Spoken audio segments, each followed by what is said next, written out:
Hello, everyone, and welcome back to Elevated Minds Transform to Perform. Thank you very much for my subscribers who have been patient. I have been absent for over a year due to a cancer diagnosis I had in February 2025.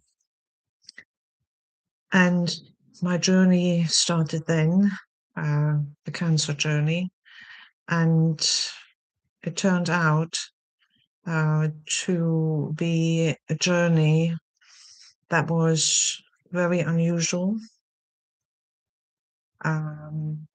very rare. And throughout the process, I almost lost my life.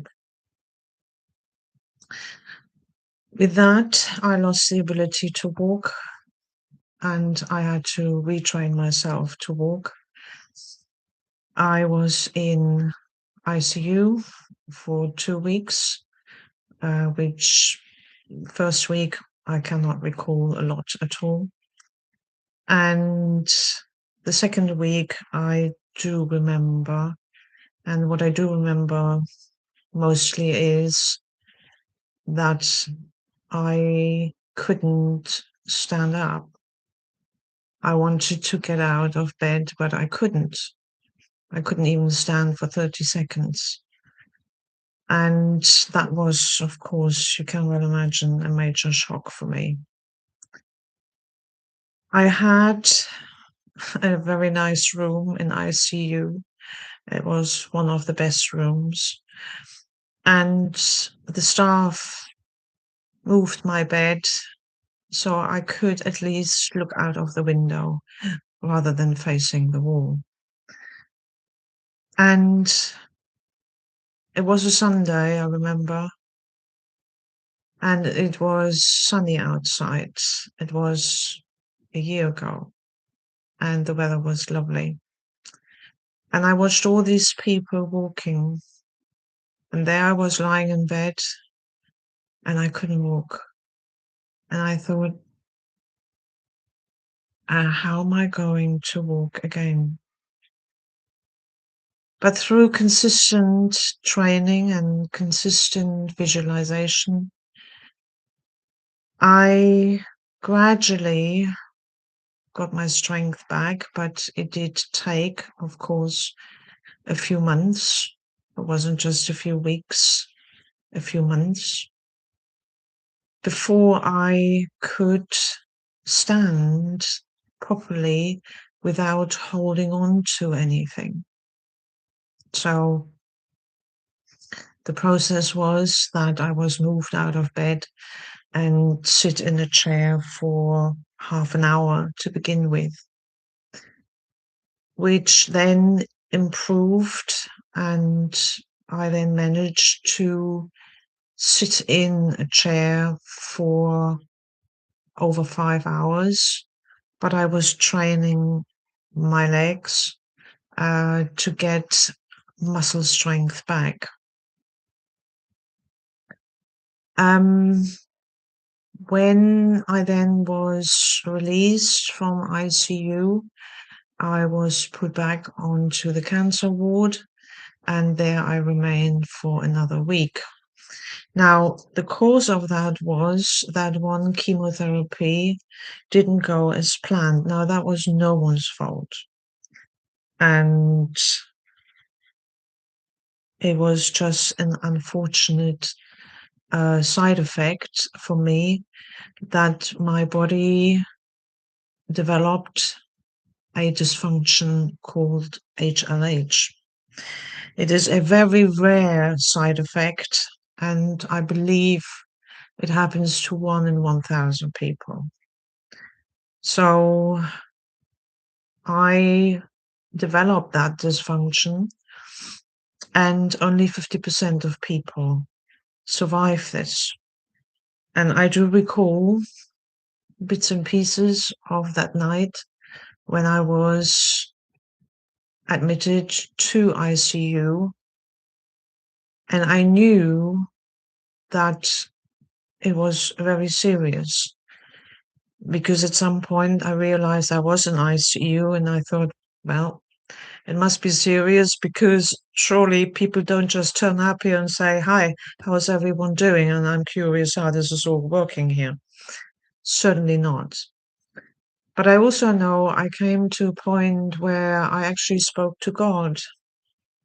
And I said to God, I said, "It is over to them. It's over to you. I have done everything I could have done in order to fight, but I hadn't got the strength anymore to fight." And bizarrely, I was okay with living or not living. The only thing I said to God was, well, actually, I haven't lived everything I wanted to live. So if you heard me and thought, "Okay, I changed my mind here," I don't know. But what I am getting at is, when you haven't got any strength anymore, you are actually okay with either or. So they weren't sure what it was, but anyway, they figured out it was HLH. And once I got treated for HLH, I improved, but I lost the ability to walk within 10 days. And it was astonishing for me to learn how quickly we can actually lose the ability to walk. It never occurred to me before.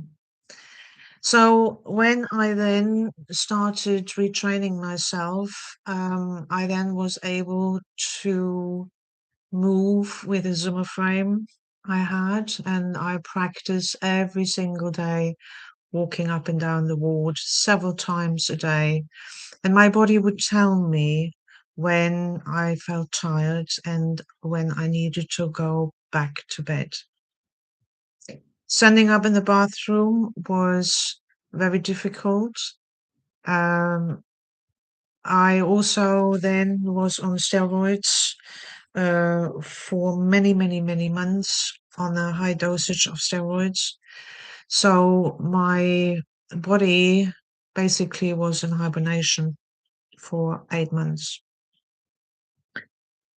The chemotherapy had to be stopped. I had not finished the course at that point when HLH developed. So there was no more chemo. And then the question was, how do we proceed? I knew I needed an operation. I knew that. And they couldn't operate, however, because of the high dosage of steroids. And they didn't know what the HLH would do. So I got transferred to London, and there was the HLH team, and I had one of the best surgeons there, and I'm really grateful for that. So then what happened was, I got discharged from hospital, and then I got home, but still with my Zimmer frame. One thing I could do was driving, and it felt like a blessing to me, because I'm an independent person, and I realized how wonderful it actually is to be independent. Um, it doesn't mean that independent people don't need help. Of course they do. We all need help. We all need support. But what then happened was that gradually I got my strength back with lots of training, and I went to the gym and I practiced strength training just to strengthen my muscles again. And I moved from the Zimmer frame over to crutches, and then the crutches got on my nerves, and then I bought a foldable walking stick.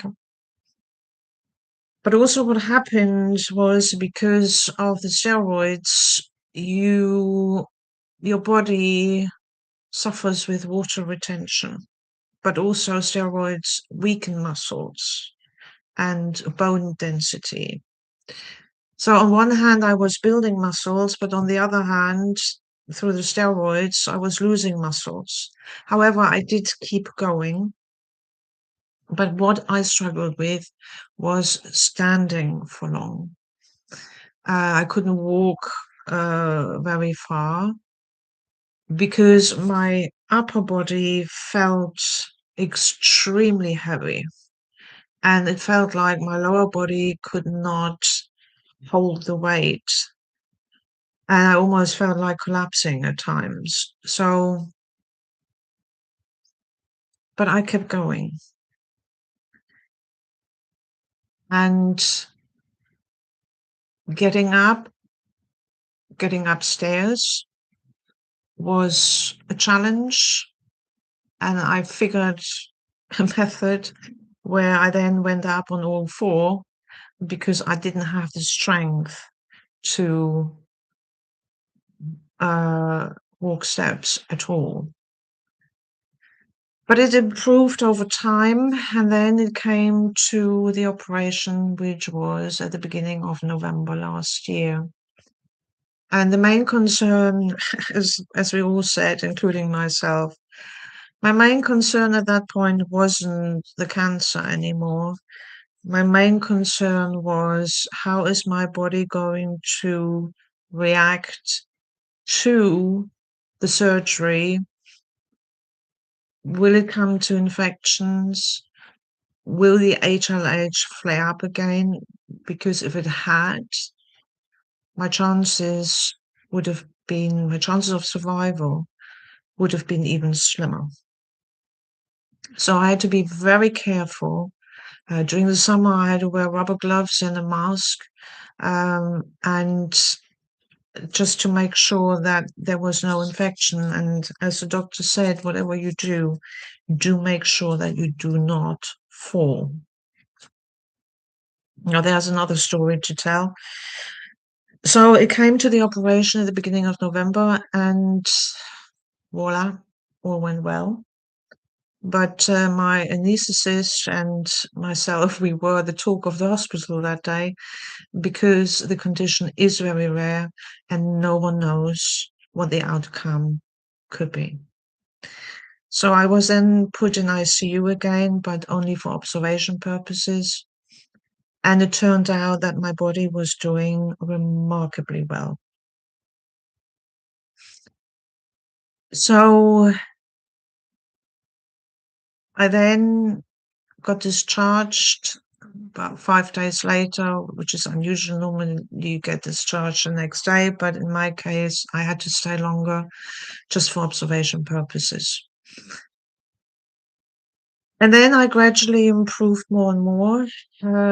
But physio, they actually had told me that whilst you were making progress, but they said, don't be surprised if you go backwards after the operation.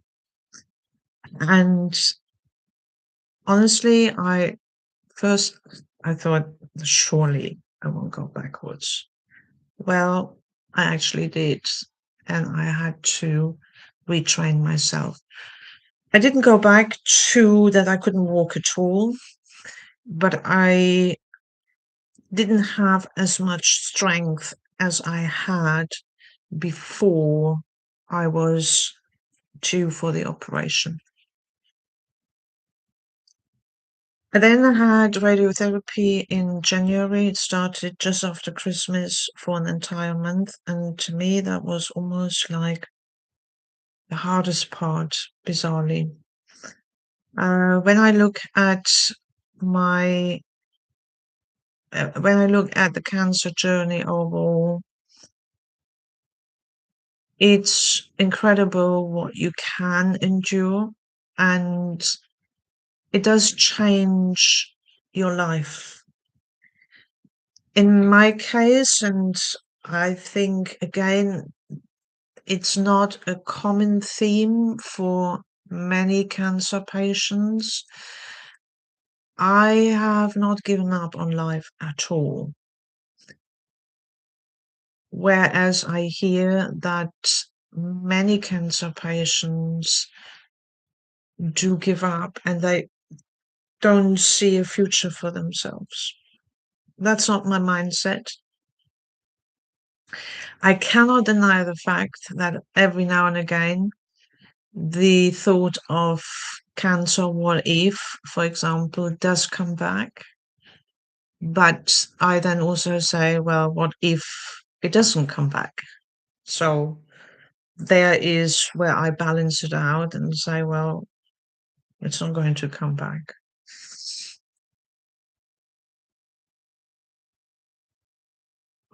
Well, uh, there is something else I wanted to say.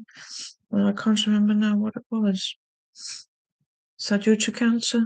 No, it's not. Um, it does change you. Yeah, it does change you. It changes you in many ways for the better because you become rooted within yourself. And there was actually one thing that came out after ICU because you have to complete questionnaires and they ask you 30 odd questions. But one thing that came out was in both cases that I said, I have no patience with BS anymore. Zero. And this actually shows up in my life now. I'd rather be by myself than being surrounded by fake people, by people who pretend they like you or they pretend that you can contribute something to their lives, when actually that's not the case. And I would say that has changed within me. No BS anymore. It also made me stronger as a person because I had burnout in 2019 and my deep journey started then, not ever encountering that I might have to go through a cancer journey. That was not the plan at all, clearly, but it did happen. And you become very aware of who you engage with. You become very aware of your energy. You become extremely aware of what diminishes you and what actually enhances your energy field. And you make decisions. They are hard to make, but you know they're the right ones to make. And I think this is my biggest outcome of the journey.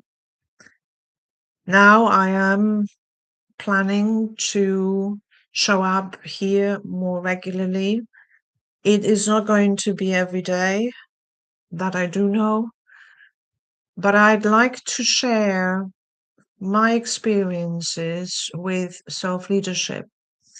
And I have recently written a CPD course on conscious leadership, which is all related to emotional intelligence, how to build trust, how to create psychological safety, emotional safety. And this is really dear and close to my heart. Because when we understand ourselves, and I had to learn to understand myself, and I was curious about that. Who was I? really. And my job title and status got stripped away from me, and there I stood. Oops, who am I now? Yeah, who were you? Who are you? Well, in my previous life, I was a teacher for 30 years. Clearly, that was an identity for me because also as a child, I wanted to be a teacher. That was a dream come true. And I made that dream come true. And then it fell apart. And who was I then? And I discovered through shadow work that there was a woman who I hid really well, and she only came out in teaching because that's where she had to be, that woman. But my private life looked a little bit different. Now I can say my professional life will not look any different from my personal life, and my personal life will not look any different from my professional life. There will be coherence. And those are our two main areas really in life, professional and private.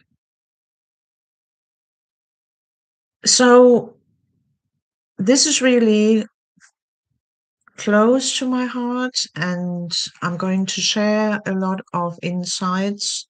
The course, the CPD course, has been approved now and it is certified. It is called Conscious Leadership, Building High Performance Teams with Emotional Intelligence. Because at the end of the day, it is all about people. And high performance teams create results. It has never been that results create high performance teams. So when we look at it from a linguistic perspective, we can actually say the subject of the sentence is high performance teams. And that is where our focus should be, on the subject. And high performance teams are made of people. So therefore, people matter and people's perspectives. And all these things I'm going to share with you. And please, by all means, do comment. I am interested in what you have to say, but be mindful.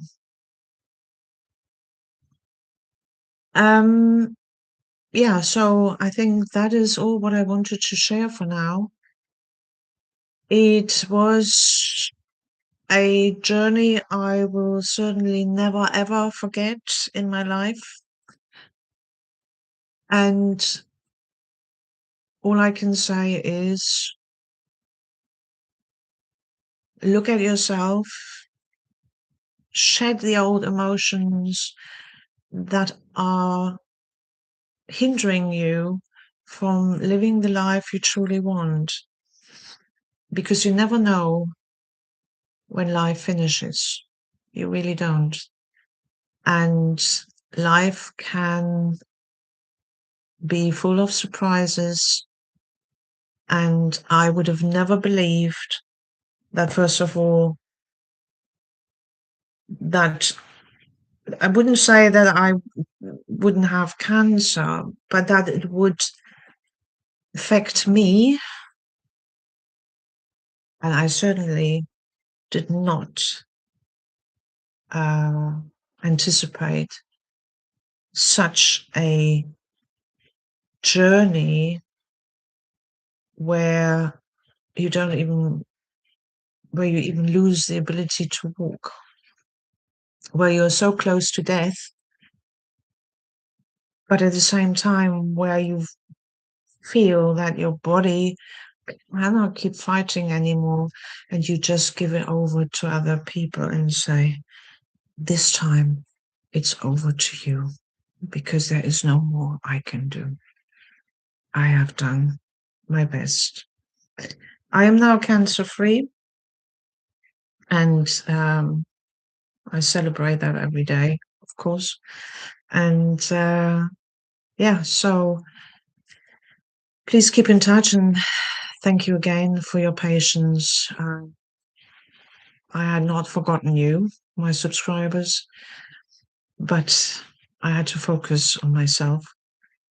And with this, I am continuing with focusing on myself, because there's life out there and we want to live life, whatever that means in your world.